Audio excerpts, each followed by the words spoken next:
For 25 years, I worked in a variety of heavy industries. Here are two short vignettes from that time. The first is not about reproductive rights. The second is. First vignette.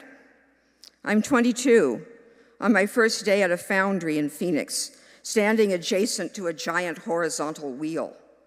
At the end of each spoke is a sand mold into which molten steel is poured from a huge ladle.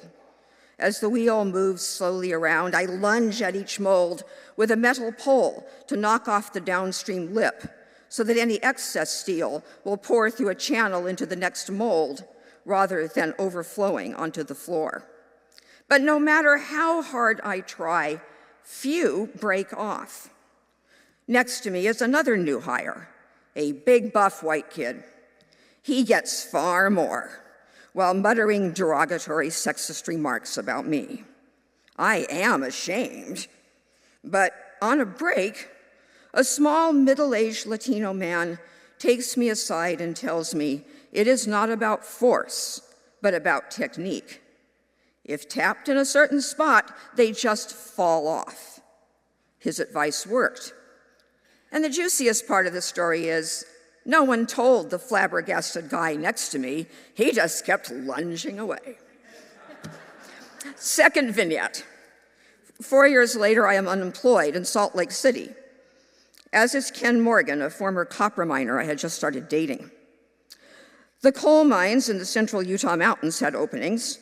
We both applied and were hired, moving 120 miles to Price, a small town in rural Carbon County. Later, while working underground at 8,000 feet elevation, doing heavy, dangerous work, I found out I'm pregnant.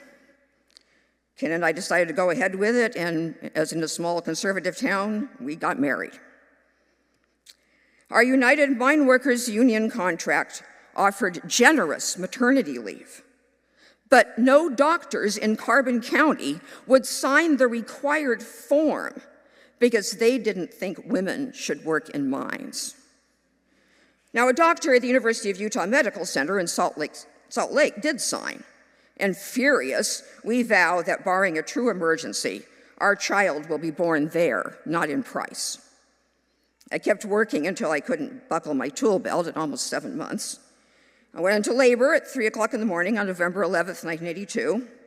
We grabbed our go bag and Ken drove us to Salt Lake in the dark and snowing over a 2-lane mountain pass with cliffs on our side.